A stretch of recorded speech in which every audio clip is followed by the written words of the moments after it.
लिखिए types of farming practices के अंदर, इसके अंदर असल में बहुत सारे हमारे पास सब टॉपिक्स हैं, तो एक एक करके हम लोग पढ़ेंगे। पहला हम लोग पढ़ रहे हैं यहाँ पे टाइप्स ऑफ फार्मिंग प्रैक्टिसेस। देखो सुनो मेरी बात ध्यान से।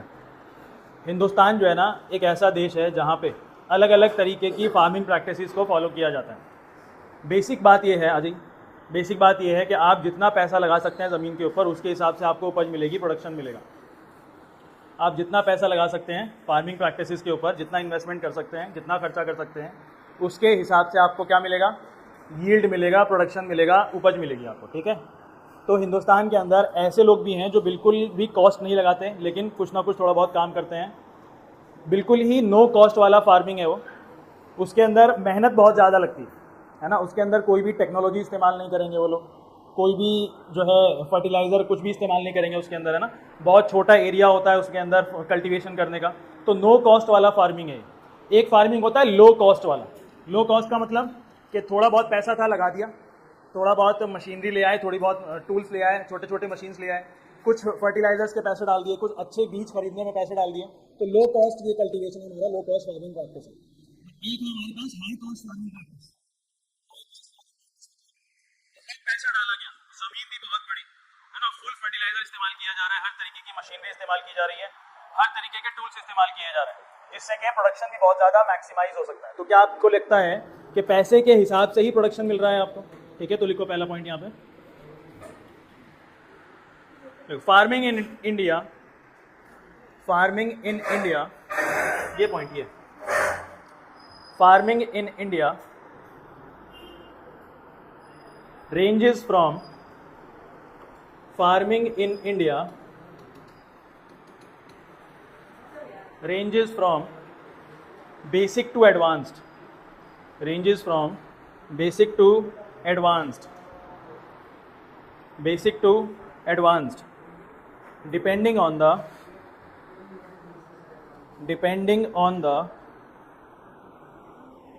depending on the farmers situation, depending on the farmers situation. ये सिचुएशन कौन सी वाली है? फाइनेंशियल सिचुएशन की बात हो रही है यहाँ पे ना। यहाँ पे अगर सिचुएशन अगर सिर्फ बोला जा रहा है तो कौन सा सिचुएशन है फार्मर का? ये फाइनेंशियल सिचुएशन है। ठीक है, तो अब टाइप्स ऑफ प्रैक्टिस और उसका एक आध लाइन में हम लोग डिस्क्रिप्शन लिखेंगे। लिखो पहला टाइप ऑफ प्रैक्टिस है बेटा no cost, no cost farming practice. इसके अंदर कुछ पैसा नहीं लगाया जा रहा extra. No cost farming practice, no cost farming practice. इसमें डिस्क्रिप्शन क्या है बच्चे? डिस्क्रिप्शन में लिखो, डिस्क्रिप्शन लिखो, very simple methods used, very simple methods used. लिख लिया? इसका लिखो डिस्क्रिप्शन पहला, very simple methods used, very simple methods used, comma लगाओ, उसी के आगे लिखो, कॉमा लगाओ, उसी के आगे लिखो, यूजिंग नेचुरल और ट्रेडिशनल इनपुट्स, यूजिंग नेचुरल और ट्रेडिशनल इनपुट्स, यूजिंग नेचुरल और ट्रेडिशनल इनपुट्स। ठीक है, फुल स्टॉप। नो कॉस्ट के अंदर बेटा बहुत ज़्यादा सिंपल मेथड्स को फार्मर प्रैक्टिस करेगा, नेचुरल मेथड्स को करेगा या फिर ट्रेडिशनल मेथड्स को ऑप्ट करेगा। जो पुराने ज़माने से चलता आ रहा है बस वही करता चला जाएगा। उसके अंदर अलग से फर्टिलाइजर डालने की भी उसके अंदर वो नहीं होगा, सिर्फ वो नेचुरल मेथड से अगर कुछ कर सकता है तो कर लेगा, एक्स्ट्रा कुछ नहीं डालेगा। सेकेंड प्रैक्टिस क्या है बेटा? Low cost. सेकेंड प्रैक्टिस है लो कॉस्ट, सेकेंड प्रैक्टिस है लो कॉस्ट। डिस्क्रिप्शन लिखो इसका,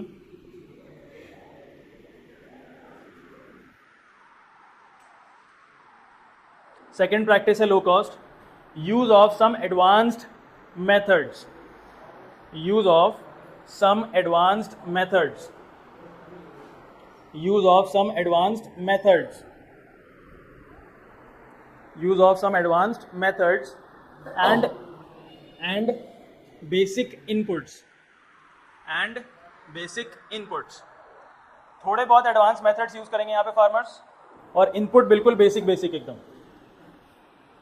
advance methods and basic inputs. ठीक है, ठीक है, थोड़ा बहुत पैसा आया लगा दिया, थोड़ा बहुत मेथड्स एडवांस वाले यूज़ कर लिए, लेकिन इनपुट अभी भी बिल्कुल बेसिक है। एडवांस इनपुट, इनपुट का मतलब क्या है? लागत जो आप लगा रहे हैं। ठीक है, नेक्स्ट है बेटा high cost, high cost farming practice,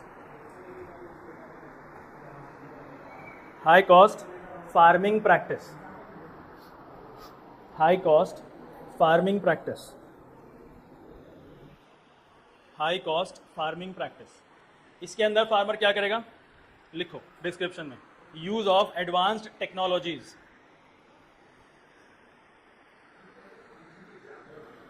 high cost में use of advanced technologies,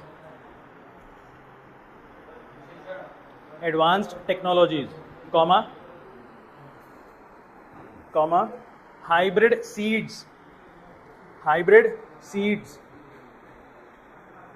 hybrid seeds, comma chemical fertilisers, comma chemical fertilisers,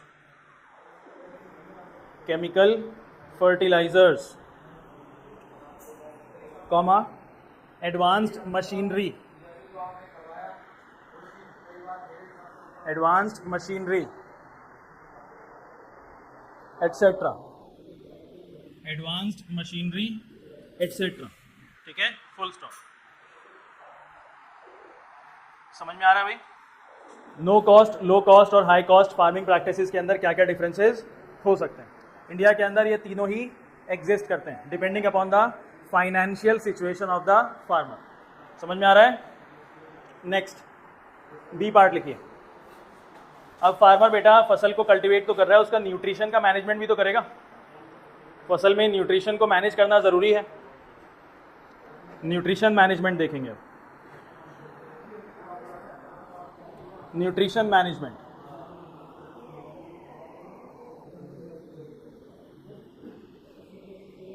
nutrition management. ठीक है, न्यूट्रिशन मैनेजमेंट से क्या समझते हैं आप? मैनेज करना। क्या प्लांट भी एक लिविंग ऑर्गेनिज्म है? जिंदा रहने के लिए, ग्रो करने के लिए, डेवलप करने के लिए, रिप्रोड्यूस करने के लिए उसको न्यूट्रिशन की जरूरत है इंसानों की तरह। ठीक है, तो न्यूट्रिशन का इंपॉर्टेंस क्या है? जैसे जो इंपॉर्टेंस इंसानों के लिए है, जानवरों के लिए, वही इंपॉर्टेंस प्लांट्स के लिए। तो पॉइंट्स में लिख लो जल्दी से। पहला इसका है importance.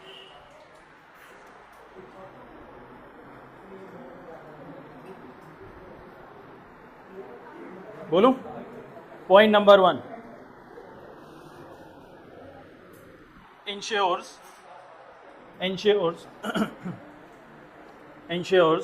healthy plant growth, ensures healthy plant growth. Next point,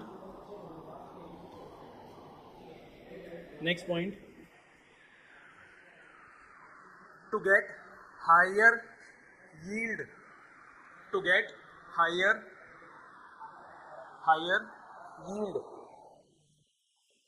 and better quality, higher yield and better quality।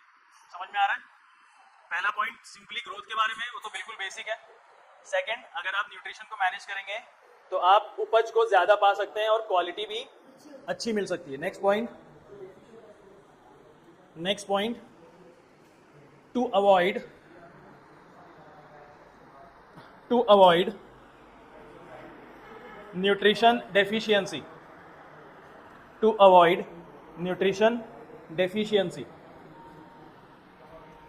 avoid nutrition deficiency। अगर आपने न्यूट्रिशन को मैनेज कर दिया तो आप प्लांट में होने वाली डेफिशिएंसीज को, न्यूट्रिशन की डेफिशिएंसीज को भी अवॉइड कर सकते हैं। ठीक है, प्लस एक और पॉइंट लास्ट लिख लो बेटा। अगर आप सॉइल में या अपने फसल में न्यूट्रिशन को मैनेज कर रहे हैं तो आप अपनी फसल की जो मिट्टी है उसकी भी लाइफ को एक्सटेंड कर रहे हैं। ठीक है, तो लिखिए last point, to keep soil fertile, to keep soil fertile, to keep soil fertile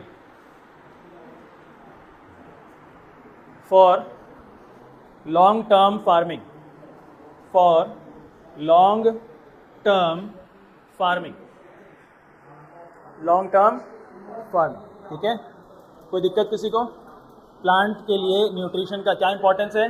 अगर आप ये 4 पॉइंट्स नहीं भी याद करते हैं तो आपको खुद से पता है न्यूट्रिशन की क्या ज़रूरत होती है, ग्रोथ में, डेवलपमेंट में, रिप्रोडक्शन में, रिपेयर में, है ना। और क्या लिखा है प्लांट के बारे में स्पेसिफिक है? Better quality of yield, more yield, है ना, अवॉइड डेफिशिएंसी ऑफ न्यूट्रिएंट्स, कुछ भी लिख दो आप जो आपको समझ में आता है, ठीक है। नेक्स्ट देखो बेटा, जो प्लांट है न्यूट्रिशन को एब्जॉर्ब कर रहा होता है, प्लांट को न्यूट्रिशन डायरेक्टली तो देते नहीं है, किस में डाल देते हैं न्यूट्रिशन? हम सॉइल में डाल देते हैं। तो वो प्लांट क्या कर रहा होता है? सॉइल से न्यूट्रिशन को एब्जॉर्ब कर रहा होता है। प्लांट न्यूट्रिशन एब्जॉर्ब करता है सिर्फ सॉइल से नहीं, और भी जगहों से, ठीक है। प्लांट को ग्रो करने के लिए 16 एसेंशियल न्यूट्रिएंट्स की जरूरत होती है। 16 एसेंशियल का मतलब जरूरी चीजों की जरूरत होती है, बहुत ज्यादा जरूरी मतलब। तो वो पानी से भी ले रहा होता है, वो हवा से भी ले रहा होता है, और वो मिट्टी से भी ले रहा होता है, ठीक है। तो अब लिखो नीचे, plants absorb nutrients from, plants absorb nutrients from, कहां से प्लांट न्यूट्रिएंट्स को एब्जॉर्ब करता है? पहला, हवा में से। क्या क्या एब्जॉर्ब करता है? ऑक्सीजन, कार्बन डाइऑक्साइड के अंदर कार्बन भी है, और तो प्लांट हवा से क्या क्या ले रहा है? कार्बन ले रहा है न्यूट्रिएंट के फॉर्म में, और क्या ले रहा है? ऑक्सीजन ले रहा है। इजी है। दूसरा, हवा से ले लिया इसने, दूसरा क्या है? पानी से ले रहा है। पानी से प्लांट क्या क्या ले रहा है बताओ? जो मेन है वो बताओ पहले, पानी से क्या मिल रहा है उसको? पानी ये होता है, बताओ क्या क्या मिल रहा है उसको? हाइड्रोजन मिल रहा है, और क्या मिल रहा है? ऑक्सीजन मिल रहा है, ठीक है। ऑक्सीजन तो 2 जगह से मिल गया उसको। अब अगर किसी भी चीज की रिक्वायरमेंट है तो वो कहां से ले लेगा? सॉइल से ले लेगा। पानी के साथ साथ सॉइल के साथ एब्जॉर्ब हो जाता है, वो ऊपर चला जाता है, ठीक है। तो नेक्स्ट लिखो सॉइल से, नेक्स्ट लिखो सॉइल से। सॉइल में लिखो 13 एसेंशियल एलिमेंट्स, सॉइल से 13 रिमेनिंग एसेंशियल एलिमेंट्स को एब्जॉर्ब करता है। 13 एसेंशियल एलिमेंट्स को एब्जॉर्ब कर रहा होता है वो, ठीक है। ये प्लांट का न्यूट्रिशन एब्जॉर्ब करने का सोर्सेज हैं। इजी है, याद करने में कोई दिक्कत नहीं। नेक्स्ट देखिए, टाइप्स ऑफ न्यूट्रिएंट्स। प्लांट जो चीज एब्जॉर्ब कर रहा होता है, प्लांट क्या क्या एब्जॉर्ब कर रहा है बेटा? न्यूट्रिएंट्स। टोटल कितने तरीके के हैं, कौन बताएगा? टोटल न्यूट्रिएंट्स कितने तरीके के हैं? 1, 2, 3 और 13, ठीक है। 3 और 13। ऑक्सीजन तो 2 बार आ गया ना, मैं सिर्फ टाइप्स बता रहा हूँ। तो 1, 2, 3 और 13, टोटल 16। टोटल कितने एसेंशियल न्यूट्रिएंट्स है प्लांट के ग्रो करने के लिए? 16, जिसमें से 13 कहाँ से लेता है वो? सॉइल। अब सॉइल के अंदर से जो न्यूट्रिएंट्स को एब्जॉर्ब करता है, वो न्यूट्रिएंट्स 2 कैटेगरीज में डिवाइडेड है। वो न्यूट्रिएंट्स किसमें? 2 कैटेगरी। पहली कैटेगरी है माइक्रो की, यानी कि बहुत ही कम अमाउंट में चाहिए उसको, लेकिन चाहिए जरूरी है। और दूसरी कैटेगरी है मैक्रो की, ये इसको बहुत ज़्यादा क्वांटिटी में ज़रूरत है प्लांट को अपने आप को ग्रो और डेवलप करने के लिए, ठीक है।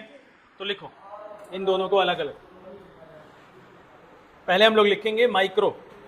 माइक्रो में लिख लो needed in small quantity,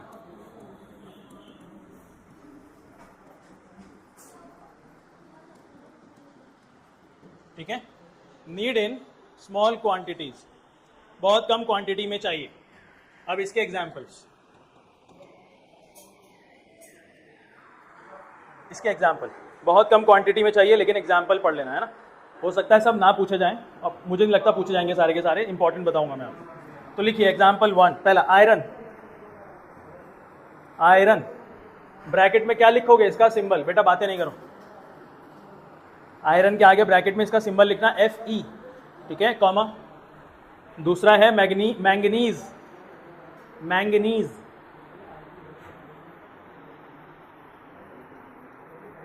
bracket में इसका सिंबल Mn, मैंगनीज,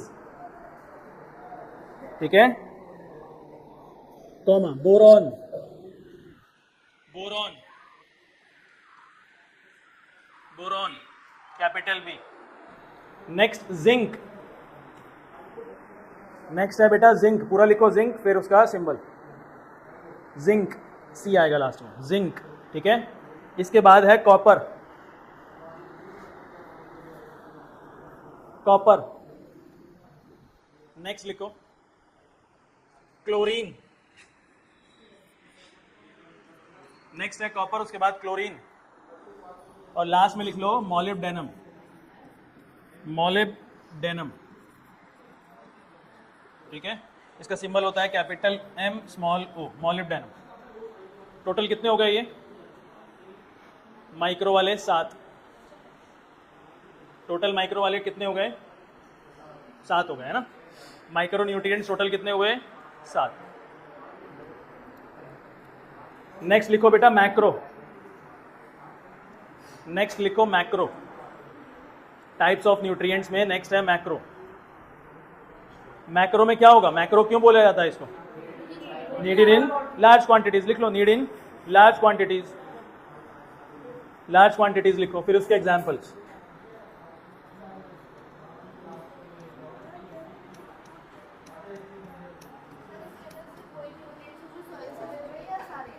ये सिर्फ सॉइल वाले हैं, बचे हुए 13 है ना, तो हम सिर्फ 13 पढ़ेंगे यहाँ पे। मैक्रो माइक्रो में डिवाइडेड है ये, सिर्फ सॉइल वाले।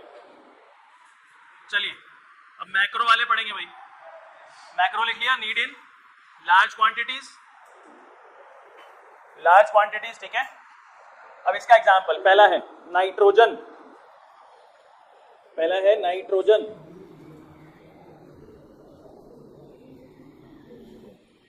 नाइट्रोजन, कॉमा लगाइए। Phosphorus, phosphorus, phosphorus. Next potassium. Next potassium, हो गया पोटेशियम। Next calcium. नेक्स्ट है कैल्शियम, हो गया। नेक्स्ट है magnesium. Magnesium.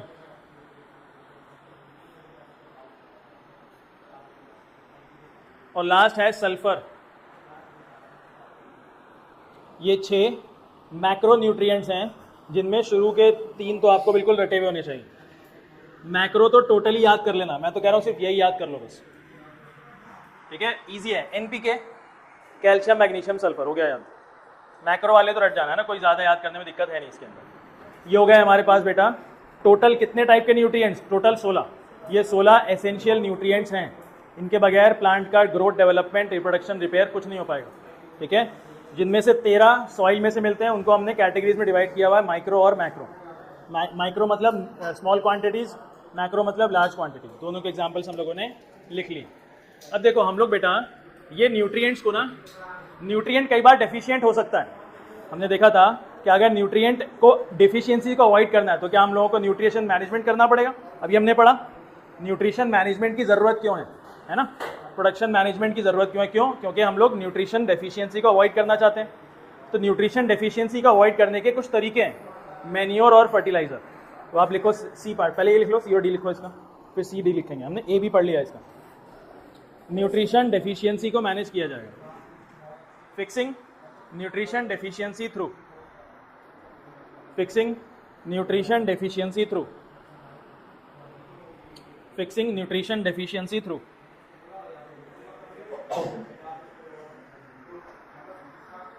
Fixing nutrition deficiency through, fixing nutrition deficiency through. कौन कौन से तरीके हैं हमारे पास न्यूट्रिशन डेफिशिएंसी को फिक्स करने के लिए? मैन्योर और फर्टिलाइजर, मैन्योर और फर्टिलाइजर, ठीक है। तो लिखिए, पहले दोनों लिख लो बेटा, सी और डी, ताकि आपको पता रहे कि अगर पूछ लिया जाए कि भाई आपके पास कौन कौन से तरीके हैं न्यूट्रिशन डेफिशिएंसी को फिक्स करने के, तो 2 तरीके हैं हमारे पास, ठीक है। अब आप टॉपिक बनाइए मैन्योर। अब हम लोग इस टॉपिक का सी पार्ट पढ़ेंगे, मैन्योर के बारे में सिर्फ सी पार्ट है ये मैन्योर। तो लिखो पॉइंट मैन्योर का। मैन्योर होता क्या है? मैन्योर क्या होता है भाई? सबने पढ़ा है बचपन में, छोटी क्लासेस के अंदर। मैन्योर और फर्टिलाइजर का डिफरेंस भी पढ़ रखा है सब कुछ, बस वही चीज़ फिर से हम लोग रिवाइज कर रहे हैं ना, कुछ भी नया नहीं है इसके अंदर। चलिए, हैं नहीं तो लिखो, it is a natural fertiliser, it is a natural fertiliser, It is a natural fertilizer made by, it is a natural fertilizer made by decomposing plants and animals, made by decomposing plants and animals, made by decomposing plants and animal waste, plants and animals waste. ठीक है, कोई दिक्कत? चलिए, इसके अंदर ऐसा क्या खास है, तो नीचे एक पॉइंट बनाओ, इसका एक और पॉइंट बनाओ नीचे। It contains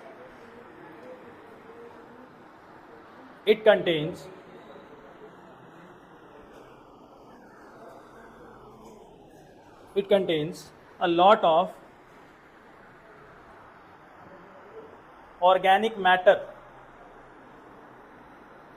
of organic matter, organic matter का मतलब ऑर्गेनिज्म का रिमेन्स, ऑर्गेनिक मैटर मतलब ऑर्गेनिजम्स का रिमेन्स, ऑर्गेनिज्म जैसे प्लांट हो गया, एनिमल हो गया, उन सब का रिमेन्स, मर चुके वो लोग, अब उन सब के रिमेन्स बचे हैं जमीन पे मिट्टी के फॉर्म में, और lot of organic matter in the form of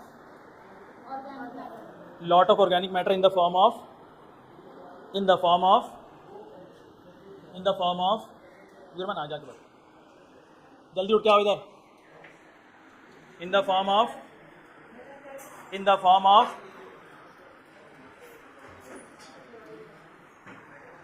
ये मत बोलना कि पहली बार ये वर्ड सुना है।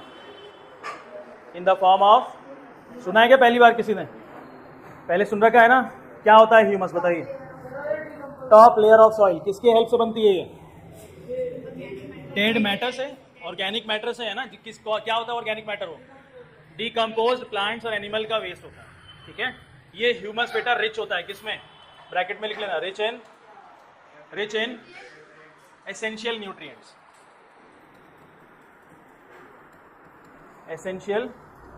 लेकिन एक कमी है इसके अंदर, रिच तो होता है लेकिन बहुत कम क्वांटिटी में, but in small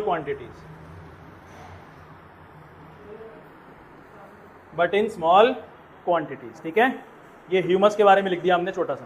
humus is rich in essential nutrients but in small quantities. Essential nutrients में रिच होता है ये, लेकिन इसकी क्वांटिटीज बहुत कम होती हैं। चलिए, अब आप मुझे ये बताओ कि कॉम्पोस्ट कितने तरीके का, मैन्योर कितने तरीके का होता है? कौन सा? और डिकम्पोस्ट क्या होता है? चाय बनता है? अच्छा, हो सकता है, मुझे नहीं पता। देखो, हो सकता है, होता है, मुझे भी नहीं पता, हो सकता है होता हो। वैसे आप लोगों ने पहले सुना है ना कॉम्पोस्ट, मैन्योर मतलब कॉम्पोस्टिंग। क्या होता है कॉम्पोस्टिंग, बताओ? जितना भी ऑर्गेनिक मैटर का वेस्ट है, जैसे कि घर के अंदर जितना भी वेजिटेबल और फ्रूट्स का पील्स हैं, जितने भी छिलका, जितना भी बचा हुआ सामान है, उन सबको इकट्ठा कर दो। या फिर गार्डन के अंदर जितने भी पत्ते टूट के गिर रहे हैं, जितना भी सामान, टहनियाँ टूट के गिर रही हैं, फल टूट के गिर गए, वेजिटेबल्स टूट के गिर गए, सब कुछ इकट्ठा करो और गड्ढा बना करके उसको अंदर डाल दो। ठीक है, तो ये सारा प्लांट बेस्ड ऑर्गेनिक मैटर है। वो सब थोड़े दिनों के बाद गड्ढे के अंदर 6 महीने, 8 महीने, 10 महीने, 12 महीने के बाद क्या बन जाएगा? मिट्टी बन जाएगा। और वो मिट्टी क्या बन जाएगा? वो एक तरीके का नेचुरल फर्टिलाइजर, मतलब कि मैन्योर बन जाएगा। क्या बन गया वो? तो प्रोसेस का नाम क्या है? कॉम्पोस्टिंग। और ये जो मैन्योर बना है, इसको हम लोग दूसरा नाम भी कहते हैं, उसको कहते हैं कॉम्पोस्ट। क्या कहते हैं? अगर आपको ये प्रोसेस जल्दी कराना है, तो एक और प्रोसेस होता है, उसको कहते हैं हम लोग वर्मी कॉम्पोस्ट। क्या कहते हैं? उसके अंदर कुछ कीड़े डाल देते हैं ताकि ये जल्दी जल्दी खा के उसको खत्म करें और जल्दी जल्दी ये मिट्टी बनना स्टार्ट हो जाए। ठीक है, तो इसके अंदर नेक्स्ट पॉइंट लिखो बेटा, टाइप्स। पहला है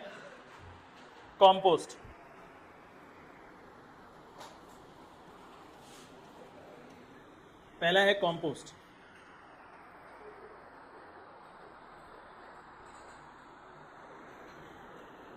बोलूं? कॉम्पोस्ट देखो, it is made by decomposing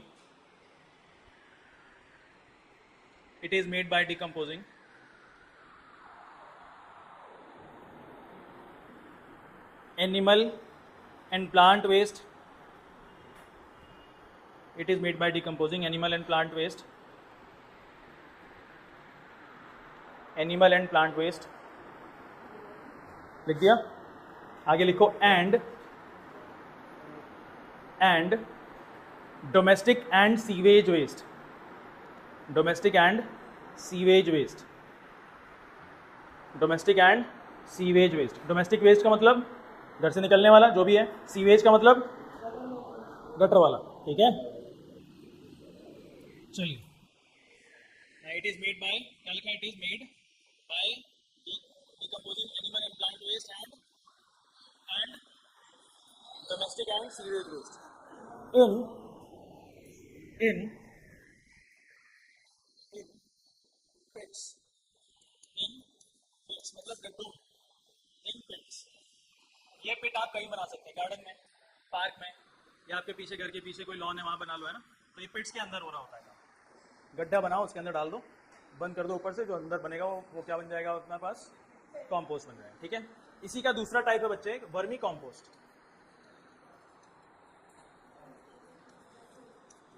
vermi compost.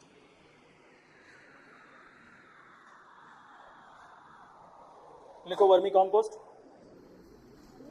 Earthworms are introduced. Earthworms are introduced. Earthworms are introduced. Earthworms are introduced. Earthworms are introduced. Earthworms are introduced to speed up the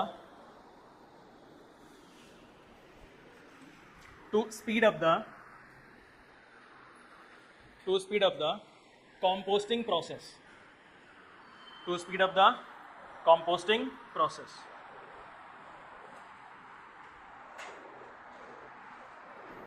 Speed up the composting process. ठीक है. उसी के आगे लिखो full stop लगा के. As a result,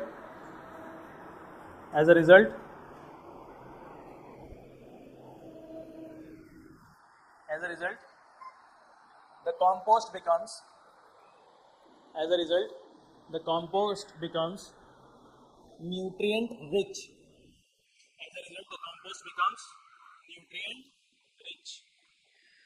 ठीक है.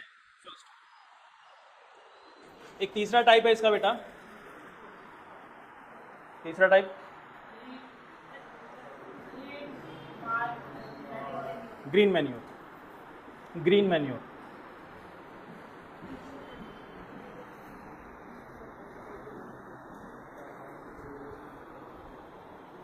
Green manure. ठीक है, वही बता. Green manure. देखो ग्रीन मैन्योर क्या है. एक फसल है जिसके पास जमीन, एक किसान है जिसके पास फसल उगाने के लिए जमीन है.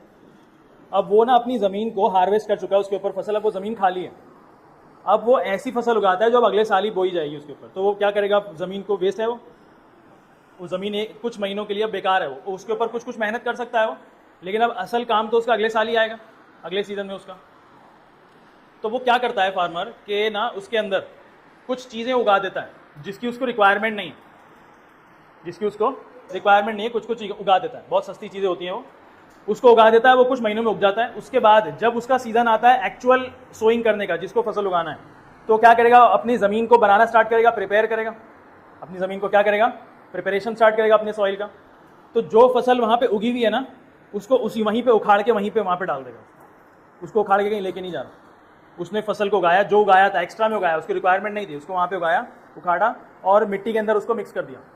कुछ दिन के बाद क्या वो पत्ते जो उगे थे, जो फसल उगी थी, मिट्टी के साथ मिक्स होकर वापस मिट्टी बन जाएगा वो. इसका मतलब क्या है कि वो मिट्टी को न्यूट्रिएंट रिच बना रहा है. समझ में आ रही है बात? एक तरीके से ग्रीन मैन्योर बना रहा है वो.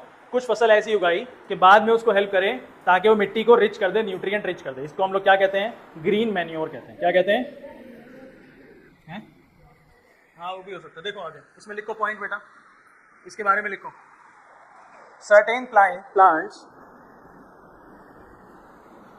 certain green plants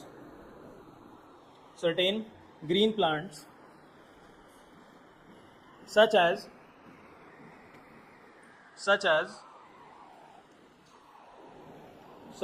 sun hemp, and guar, sun hemp and guar are grown, sun hemp and guar, सामने लिखा हुआ है sun hemp and guar are grown before the main crops, before the main crops,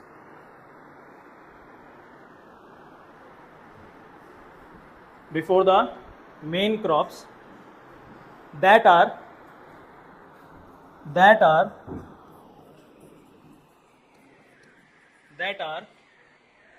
plowed back, that are plowed back, that are plowed, देखो सामने लिखा है plowed back into the soil, that are plowed back into the soil, plowed back into the soil to add nutrients, to add nutrients. बोलो बात समझ में आई? Easy है, कोई दिक्कत तो नहीं है? उगाया मेन क्रॉप से पहले, उसको प्लाव कर दिया, प्लाव करने के बाद वापस मिट्टी में मिला दिया, मिट्टी में मिलाने का फायदा क्या हो रहा है? उस मिट्टी के अंदर न्यूट्रिएंट को वो ऐड कर रहा है, ठीक है, कुछ कुछ न्यूट्रिएंट्स मिल जाएंगे उस मिट्टी को उन इन सब फसलों से, सन हेम्प हो गया या फिर ग्वार हो गया। ये हमारे बेटा तरीके हुए मैन्योर का, ठीक है। मैन्योर का फायदा क्या है? नीचे लिखो, टाइप्स लिख दिया हमने, इसके नीचे लिखेंगे आप बेनिफिट्स।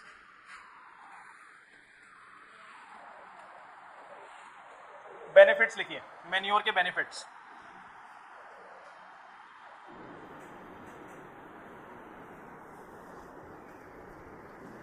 इंप्रूव सॉइल फर्टिलिटी, पहला पॉइंट है improve soil fertility, improve soil fertility.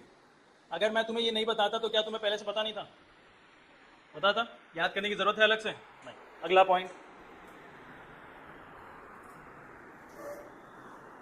Improve soil texture, improve soil texture, अभी बताता हूं। Texture,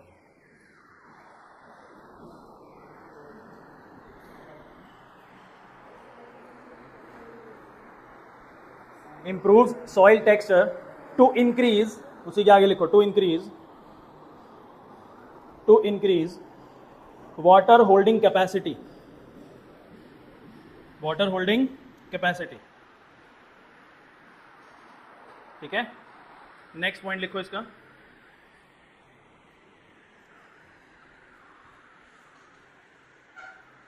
it reduces use of chemical fertilizers, use of chemical fertilizers, use of chemical fertilizers, use of chemical fertilizers, ठीक है। Chemical fertilisers पे हमारी निर्भरता को कम कर देता है। पहला पॉइंट क्या लिखा था हमने?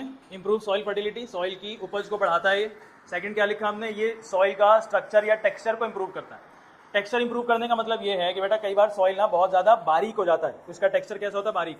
उसके अंदर पानी को होल्ड करने की कैपेसिटी कम हो जाती है, पानी सारा कहाँ चला जाता है? ग्राउंड वाटर मिक्स हो जाता है, अंदर एब्जॉर्ब होता रहेगा।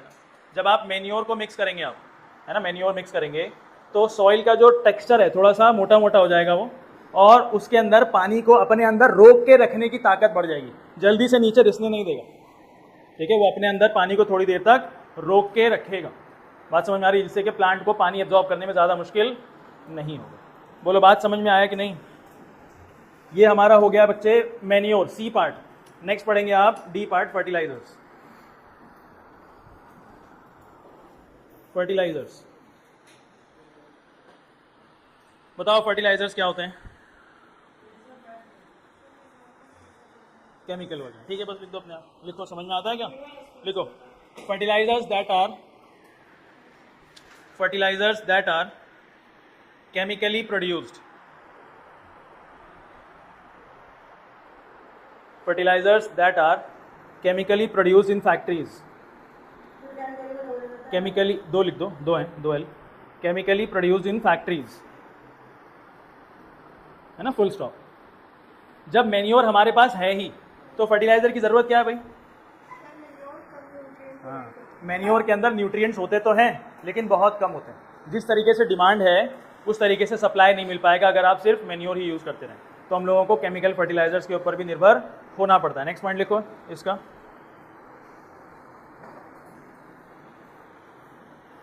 they are rich in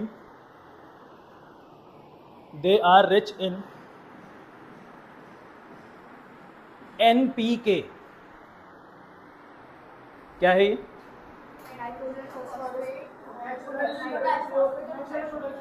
nitrogen, phosphorus और पोटेशियम। समझ में आ गया अकमल? NPK क्या है? कोई दिक्कत? दुरमान कोई सवाल पूछा था तुमने मेरे से अभी थोड़ी देर पहले? क्या टेक्सचर बताया तो कि वो थोड़ा सा मिट्टी को ना भुरभुरा बना देता है ताकि वाटर को होल्ड करके रखे थोड़ी देर तक, पानी नीचे नहीं रिसेगा। ठीक है, चलिए NPK क्या है ये? अयोब, NPK क्या है?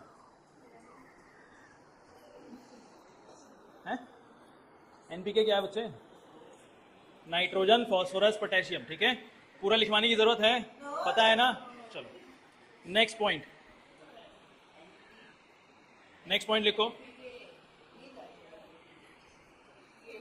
It supports higher yield. It supports higher yield, comma, fast growth,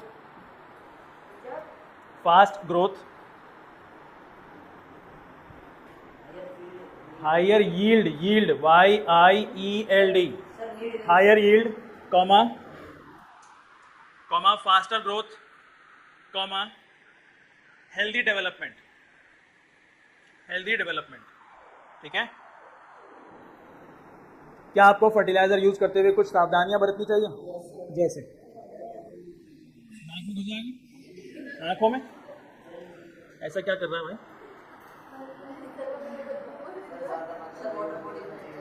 हाँ, अगर आपने मिट्टी के अंदर फर्टिलाइजर को यूज किया है ना तो बिल्कुल साफ सीधी सी बात है कि प्लांट ना उस फर्टिलाइजर्स के अंदर से न्यूट्रिएंट्स को अब्जॉर्ब कर रहा होगा, तो प्लांट उन फर्टिलाइजर से न्यूट्रिएंट ले रहा होगा, लेकिन उन फर्टिलाइजर्स के अंदर कुछ ऐसे केमिकल्स ही प्रेजेंट हैं जो हमारी बॉडी की रिक्वायरमेंट नहीं है, उस प्लांट की बॉडी की भी रिक्वायरमेंट नहीं है, लेकिन वो प्लांट क्या कर रहा है? एसेंशियल न्यूट्रिएंट्स के साथ साथ उन टॉक्सिक केमिकल्स को भी अब्जॉर्ब कर रहा है। प्लांट उन टॉक्सिक केमिकल्स को अब्जॉर्ब करेगा और स्टोर कर देगा, खाना बना लेगा, गेहूँ बना लिया, चावल बना लिया, फिर इंसान उसको खा रहा है, तो हमारी बॉडी के अंदर भी कुछ टॉक्सिक केमिकल्स आ जाएंगे। फर्टिलाइजर्स का लंबे समय तक इस्तेमाल करना मेरे फसल की जो मिट्टी है उसको नुकसान पहुंचा सकती है, उसकी फर्टिलिटी कंप्लीटली खत्म कर सकती है। ठीक है, इसलिए फर्टिलाइजर्स को लॉन्ग टर्म के लिए यूज नहीं किया जाता। तो लिखो प्रिकॉशंस, नेक्स्ट पॉइंट में लिखो प्रिकॉशंस। नेक्स्ट पॉइंट लिखो बेटा प्रिकॉशंस, प्रिकॉशंस।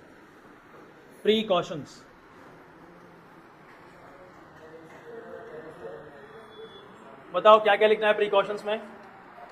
पहला लिखो प्रॉपर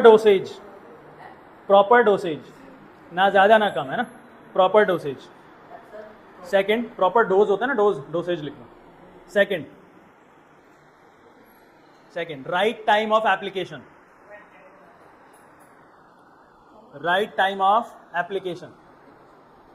सही समय पे एप्लीकेशन होना चाहिए उसका। ऐसा नहीं है फसल उग चुकी है बिल्कुल अब डाल रहे हैं आप फर्टिलाइजर, ऐसा नहीं, या फसल में अभी आपने कोई प्रिपरेशन करा ही नहीं, आपने फर्टिलाइजर डाल दिया, ऐसा भी नहीं, है ना। राइट टाइम पे एप्लीकेशन होना चाहिए। प्लस नेक्स्ट लिखो, next pre and post application care, pre and post. Next है इसका third part, pre and post application care. Fertilizer apply करने से पहले भी केयर करना है आपको, और फर्टिलाइजर अप्लाई करने के बाद तो बहुत ज़्यादा केयर करना है। Pre and post application care, pre मतलब पहले, पोस्ट मतलब बाद। ठीक है, अच्छा एक अभी पीछे से बताया था बच्चे ने कि वाटर बॉडीज को हार्म कर सकता है, कैसे? ग्राउंड वाटर में जाएगा। आपने फर्टिलाइजर इस्तेमाल करा अपनी फसल में अली, अब आप उसके ऊपर पानी डाल रहे हैं, इरिगेशन तो करते रहेंगे फसल में, इरिगेशन की तो रिक्वायरमेंट है। पानी आया, अब वो पानी ना बेटा ज़मीन के ऊपर जाने के बाद अंदर जाकर के सीप होता है, अंदर रिश्ता है, ग्राउंड वाटर में जाके मिक्स होगा। ग्राउंड वाटर में अगर पानी मिक्स हो रहा है तो क्या फर्टिलाइजर के कुछ केमिकल्स भी मिक्स हो रहे हैं? वो फर्टिलाइजर के केमिकल्स अगर मिक्स हो रहे हैं वहाँ पे पानी के अंदर, तो वो ग्राउंड वाटर को थोड़ा बहुत या अच्छा खासा पॉल्यूट कर सकता है। वो ग्राउंड वाटर किससे कनेक्टेड होता है बाद में? रिवर से, पॉन्ड से, लेक से, सबसे कनेक्टेड होता है। रिवर के अंदर, पॉन्ड के अंदर एक्वेटिक लाइफ है, प्लांट्स, एनिमल्स है, उन सबको नुकसान पहुंचा सकते हैं। समझ में आ रहा है? तो अगर नुकसान लिखने पे आए तो आप लोग खुद से लिख सकते हैं। हो गया आपके पास प्रिकॉशंस? ठीक है, कनेक्टेड होता है, नीचे सब कुछ कनेक्टेड है। समय अभी है। नेक्स्ट आप लिखो manure versus fertilizer. Manure versus fertilizer, ये आएगा पेपर में, है ना, 3-4 नंबर का। मैन्योर और फर्टिलाइजर को समराइज करके आपके पास यहाँ पे 4-5 पॉइंट्स लिखना है, ठीक है? हाँ, 4-5 पॉइंट्स आप लिखेंगे और ये लिखेंगे आप घर से। अभी छुट्टी नहीं, इतनी जगह आप छोड़ दो पेज पे, 4-5 पॉइंट्स के लिए जगह आप छोड़ दीजिए। अब नेक्स्ट लिखो बेटा, हम लोगों ने और मैन्योर इस्तेमाल कर लिया, अब्दुल-रहमान, अयूब, हम लोगों ने फर्टिलाइजर इस्तेमाल कर लिया। इन सब के ऊपर आप लोग जो है मैन्योर और फर्टिलाइजर में आप ऊपर से कुछ न्यूट्रिएंट्स डाल रहे हैं फसल में, लेकिन एक फार्मिंग होती है, उसको कहते हैं हम लोग ऑर्गेनिक फार्मिंग, पता है ना? ऑर्गेनिक फार्मिंग, उसके अंदर ऊपर से कोई न्यूट्रिशन डालना ही नहीं है, जो लेना है प्लांट को उसी ज़मीन से ले लेना है। ऑर्गेनिक फार्मिंग, आप ऊपर से कोई चीज़ इस्तेमाल नहीं करेंगे, जैसे कि पेस्टिसाइड इस्तेमाल नहीं करना, फर्टिलाइजर इस्तेमाल नहीं करना, वीडीसाइड इस्तेमाल नहीं करना, सारे मैनुअल मेथड्स इस्तेमाल होंगे। इसके अंदर प्लांट बहुत ज़्यादा वल्नरेबल होता है, फसल खराब होने का चांसेस बहुत ज़्यादा होते हैं, लेकिन अगर फसल उग गई तो समझ लो कि बगैर, विदाउट एनी केमिकल उसका दाना है, गेहूँ चावल जो भी है, विदाउट एनी केमिकल, उसके अंदर कुछ भी नहीं है एक्स्ट्रा, टॉक्सिक केमिकल तो है ही नहीं। इसीलिए ऑर्गेनिक फार्मिंग बहुत ज़्यादा कॉस्टली है, इसका जो भी ग्रेन प्रोड्यूस होता है बहुत ज़्यादा महंगा भी होता है, ठीक है? तो ऑर्गेनिक फार्मिंग के बारे में कुछ बातें लिखेंगे, लिखो point. It is a method of farming, it is a method of farming, अब नेक्स्ट ये लिखो ऑर्गेनिक फार्मिंग में, it is a method of farming that avoids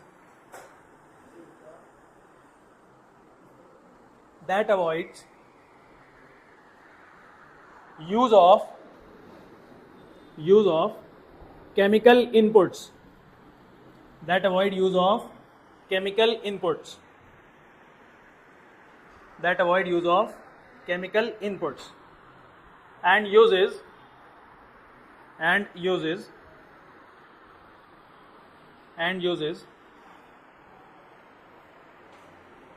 natural and eco-friendly methods, natural and eco-friendly methods, natural and eco-friendly methods to grow crops, eco-friendly methods to grow crops, eco-friendly methods to grow crops,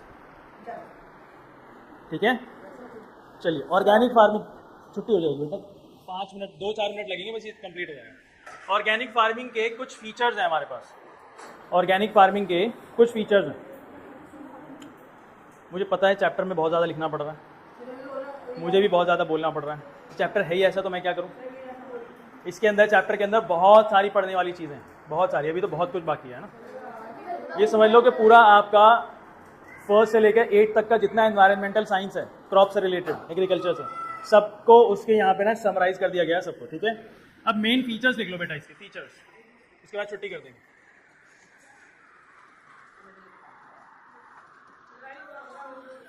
main features लिख लो बेटा, main features लिखिए, point number 1,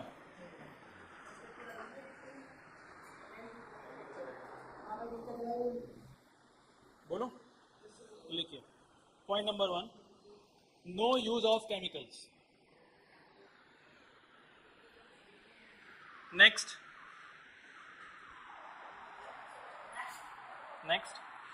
use of natural inputs, use of natural inputs such as bioagents, such as bioagents,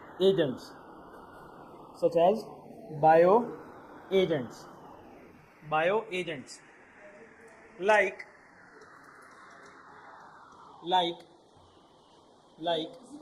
हाँ, उसी के आगे लिखना, like such as bioagents लिखा, like blue green algae, blue green algae,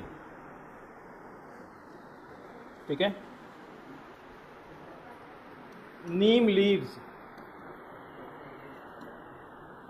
turmeric, etcetera. ये bio agents कर क्या रहे हैं, कौन बताएगा? आप इस फार्मिंग के अंदर फर्टिलाइजर यूज कर सकते हैं क्या? तो उसकी जगह क्या यूज कर रहे हैं फर्टिलाइजर की जगह? ब्लू ग्रीन एल्गे, एक ऑर्गेनिज्म लेके आए, बैक्टीरिया, उसको डाल दिया उसके अंदर, पूरे में फैला दिया। एक लिविंग ऑर्गेनिज्म है ये, ठीक है। थोड़ा बहुत यूज कर सकते हैं मैन्योर भी, ठीक है। ब्लू ग्रीन एल्गे डाला, किसके लिए? फर्टिलाइजर का ऑल्टरनेटिव। आप उस फसल में वीडीसाइड्स, पेस्टिसाइड्स यूज कर सकते हैं क्या? तो आपने उनकी जगह पे क्या यूज करा है? इससे जो है ना कुछ जो पेस्ट होते हैं वो भाग जाते हैं। आपने टर्मरिक यूज करा है तो कुछ छोटे मोटे कीड़े हैं वो भी हट जाएंगे, ठीक है। उनको थोड़ा सा तकलीफ होगी तो चले जाएंगे, ठीक है। ये हमारे पास क्या हो गया, कुछ बायो एजेंट्स हो गए। एक लास्ट पॉइंट और, मेन फीचर्स के नीचे, मेन फीचर्स के नीचे, मेन फीचर का पहला पॉइंट क्या लिखा था हमने? सेकंड पॉइंट, इसका थर्ड लिखो, यूज ऑफ